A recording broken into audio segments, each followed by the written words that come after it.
पिछले 15 से 20 साल से ये सेल डिवीजन के एमसीक्यूज बार बार जो है वो नीट में पूछे जा रहे हैं एंड बच्चे इसमें बार बार जो है वो कंफ्यूज हो रहे हैं। लेकिन इस वीडियो देखने के बाद जो है वो अब से कभी भी तुम लोग जो है वो सेल डिवीजन के इस एमसीक्यूज में कंफ्यूज नहीं होंगे and I am damn sure आप काफी अच्छे मार्क्स जो है वो लेके आओगे। सो नमस्कार, my name is doctor Shivam Mule. I am a NEET biology educator since last 8+ years and अब तक मैंने 500 से भी ज्यादा डॉक्टर जो है वो बनाए हैं। तो ये वीडियो शुरू करने से पहले या आपको एमसीक्यू का जो है वो ट्रिक बताने से पहले प्लीज एक बार लाइक कर दीजिएगा, क्योंकि मैं ऐसा ही ऑसम कंटेंट आप सबके लिए लेके आऊं। एंड कमेंट भी छोड़ दीजिए, एक हार्ट छोड़ दीजिएगा एंड सब्सक्राइब करना मत भूलना, क्योंकि क्वालिटी कंटेंट यही तुमको जो है वो देखने को मिलेगा।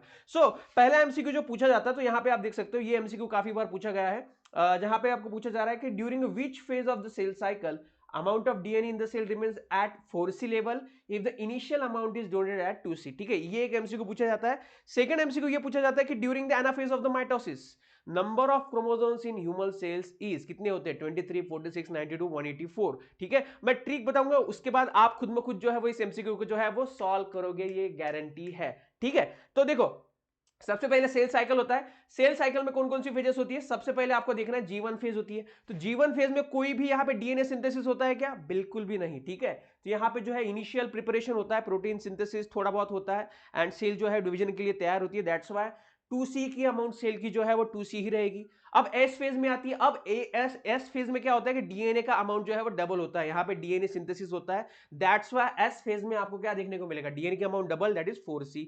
अब ये यही कंटिन्यू रहेगी। G2 में भी कोई डीएनए से कोई अफेक्ट नहीं होता, यहां पे सिर्फ प्रोटीन सिंथेसिस होता है और बाकी मैकेनिज्म जो जो बाकी है वो यहां पे होता है, मैच्योर होती है सेल। तो G2 में भी आपको 4C ही दिखेगा। अब एम फेज में जब इंटर कर रही है cell, at the time of entering, ठीक है, at the time of entering M phase में भी 4C ही रहेगा। ये चीज यहां पे हमेशा ध्यान में रखना कि जब इंटर कर रही है सेल एम फेज में, जब इंटर कर रही है तो यहां पे 4C ही रहेगा। आफ्टर सर्टन फेजेस यहां पे जो है वो अमाउंट क्या हो जाएगा? माइटोसिस के बाद उतना हो जाएगा जितना इनिशियली था। 2C का सेल जो है वो 2C रहेगा, मतलब दो सेल फॉर्म होती है तो दोनों सेल में 2C रहेगा after the division, after the mitosis. ठीक है, लेकिन आफ्टर द मियोसिस यहां पे आप देखोगे तो मियोसिस 1 के बाद ये क्वांटिटी 4C की 2C हो जाएगी, जैसे माइटोसिस में हो रहा है, क्योंकि मियोसिन 1 वही डिटेक्ट करता है। लेकिन यहां पे आप देखोगे तो मियोसिस 2 में यहां पे क्या हो रही है? 4 सेल फॉर्म होती है। दैट्स वाई यहां पे क्या होता है? डीएनए की अमाउंट जो है वो 4 टाइम्स जो है वो कट हो जाती है। दैट्स वाई चारों सेल में 1C जो है अमाउंट आपको देखने को मिलेगा। अब कौन कौन से फेजेस में कितना अमाउंट रहता है ये भी मैं बताऊंगा, लेकिन उससे पहले क्रोमोसोम्स का देख लेते हैं। ठीक है, नंबर ऑफ क्रोमोसोम इनिशियली अपने पास कितने थे? 2n थे। ठीक है, डिप्लॉइड सेल थी। एस फेज में भी कोई अफेक्ट नहीं होता है, G2 में भी कोई अफेक्ट नहीं होता है, माइटोसिस के बाद भी कोई अफेक्ट नहीं होता है। दोनों सेल उतना ही प्लॉइडी लेवल सेम रहता है, 2n की ही रहती है। नंबर ऑफ क्रोमोसोम 46 ही रहेंगे। लेकिन आफ्टर मियोसिस 1 यहां पे जो है वो हैप्लॉइड हो जाती है cell. That's why after meiosis 1 haploid and meiosis 2 के बाद भी चारों के चारों कैसे रहेंगे? हैप्लॉइड रहेंगे। अब फेजेस के हिसाब से आप देखोगे तो यहां पे आपको देखने को मिलेगा during the prophase to anaphase DNA की अमाउंट जो है वो 4C रहेगी। मतलब जब माइटोसिस में एंटर किया 4C थे डीएनए, ठीक है, 4C था amount of DNA in the cell.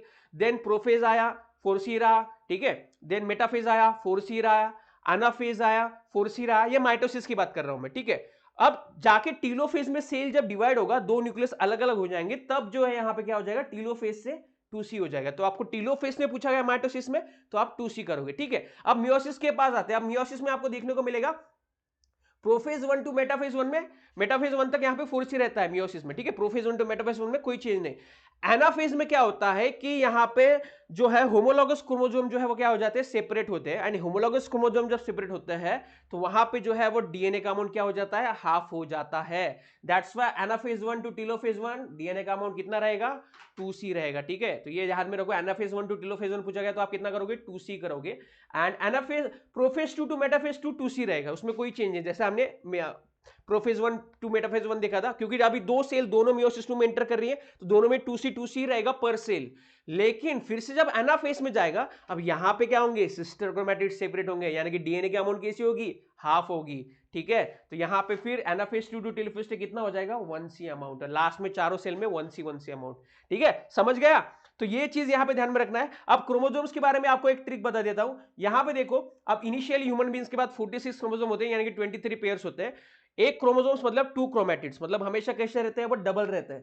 तो प्रोफेज होने 46 थे इनिशियली, तो 1992 कितने होंगे? क्रोमेटिड्स होंगे। अब ये प्रोफेज, मेटाफेज, एनाफेज तक यहाँ पे ये सेम रहता है। एनाफेज में क्या हो जाता है, यहाँ पे सिस्टर क्रोमेटिड सेपरेट होते हैं और ईच क्रोमेटिड, हर एक क्रोमेटिड जो है वो क्या करता है, इंडिविजुअल क्रोमोसोम्स की तरह एक्ट करने लगता है। दैट्स व्हाई यहाँ पे तुमको देखने को मिलेगा 92 chromosomes, 92 chromatid in which phase? Anaphase. ठीक है, टेलोफेज में भी आपको देखो 92 देखने को मिल रहा है। मेटाफेज, माइटोसिस की मैं बात कर रहा हूं। एंड लास्ट में फिर से दो सेल फॉर्म हो जाती है, तो 46 2n की 2n यहाँ पे क्या हो जाती है, डिप्लॉइडी मेंटेन हो जाती है। ठीक है, मियोसिस 1 की यहाँ पे बात करूं तो यहाँ पे देखो 46 92 रहेगा मेटाफेज तक। एनाफेज में देखो यहाँ पे 46 क्रोमोसोम्स हो जाएंगे, लेकिन क्रोमेटिड्स कैसे डबल है, 46 क्रोमोसोम हो जाएंगे, 92 यहाँ पे क्रोमेटिड्स, क्योंकि एनाफेज में क्या होता है, होमोलॉगस क्रोमोसोम सेपरेट होते हैं, तो वहां पे कोई चेंज यहाँ पे तुमको देखने को नहीं मिलेगा। बट आफ्टर वहां पे क्या हो जाता है, दो सेल्स फॉर्म हो जाते हैं, तो वहां पे क्रोमोसोम जो है होमोलॉगस अलग अलग हो जाते हैं, अलग अलग सेल में चले जाते हैं। एंड दैट्स व्हाई यहाँ पे 23 एंड ऑफ मियोसिस 1 में, यानी कि हैप्लॉइड, एंड क्रोमेटिड्स कितने रहेंगे, उसके डबल यानी कि 46 क्रोमेटिड्स तुमको देखने को मिलेंगे। एंड यहाँ पे तुमको देखने को मिलेगा प्रोफेज 2 में 23 इंटर कर रहे हैं, क्रोमेटिड्स कितने हैं, 46 है।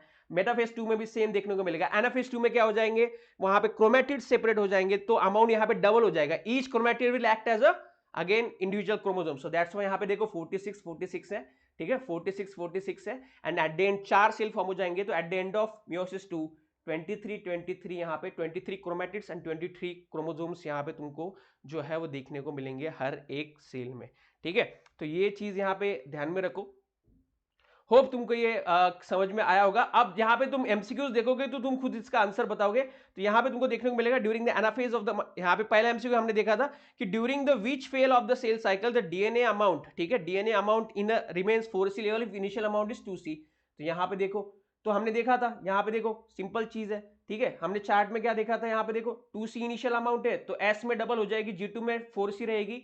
एंड यहाँ पे माइटोसिस में इंटर कर रहा है तो भी यहाँ पे 4c रहेगी। सो दैट्स वाई यहाँ पे G0 में तो सेल नहीं करती है कुछ, G1 यानी G1 में नहीं होता, तो ये भी एलिमिनेट हो गया। ओनली G2 में है क्या, नहीं, एम फेज में जब इंटर कर रही तब भी वहां पे 4c है। सो दैट्स वाई इसका आंसर क्या आ जाएगा, डी ऑप्शन आ जाएगा। एंड यहाँ पे ये एमसीक्यू देखो, during the anaphase of the mitosis the number of chromosomes in the human cell is, during the anaphase of the mitosis the number of chromosome human cells कितने होंगे, कितने होंगे। ठीक है, तो हमने बोला था कि एनाफेज है तो number of chromosomes is equal to number of chromatids, तो कितने होंगे, 92 होंगे। ठीक है, इसके अलावा भी कुछ एमसीक्यू है जो आप अभी आराम से सॉल्व कर पाओगे। ठीक है, ये हमने ऑलरेडी सॉल्व किया। What happens at the chromatids during the anaphase, they separate and conducted as a individual chromosomes. ठीक है, बी ऑप्शन इसका आ जाएगा। Then what happens to the chromatids during the anaphase, chromatids का क्या हो जाता है भैया, ठीक है, क्रोमेटिड्स क्या होते हैं एनाफेज में, सेपरेट हो जाते हैं। ठीक है, सेपरेट हो जाते हैं एंड यहां पे क्या करते हैं, they act as individual chromosomes, तो यहां पे क्या आ जाएगा, बी ऑप्शन आ जाएगा। Then what happens to the chromatids during the anaphase, ठीक है, ये वही किया हमने। Which of the following is true about the mitosis, mitosis के बारे में क्या सही है बता दो भैया। The number of chromosome doubles in telophase, the number of chromosome same in telophase as in the parent cells. ठीक है, या फिर एनाफेज, देखो नंबर ऑफ क्रोमोसोम सेम रहते हैं, टेलोफेज में आके फिर से 2n हो जाते हैं। ठीक है, तो हमने ये देखा है, तो सिंपल है, बी ऑप्शन आ जाएगा इसका भी। नेक्स्ट, इफ द क्रोमोसोम, अब ये चैलेंज क्वेश्चन है, इसका आंसर तुम मुझे नीचे कमेंट सेक्शन में बताओगे। If the cell has 24 chromosomes during the metaphase, how many chromosomes and chromatids will present during the anaphase. तो इसका आंसर तुम नीचे कमेंट सेक्शन में बता देना, मैं राइट आंसर वाले को पिन करूंगा एंड शाबाशी भी दूंगा। ठीक है, होप तुमको ये कंफ्यूजन तुम्हारा आज दूर हुआ होगा।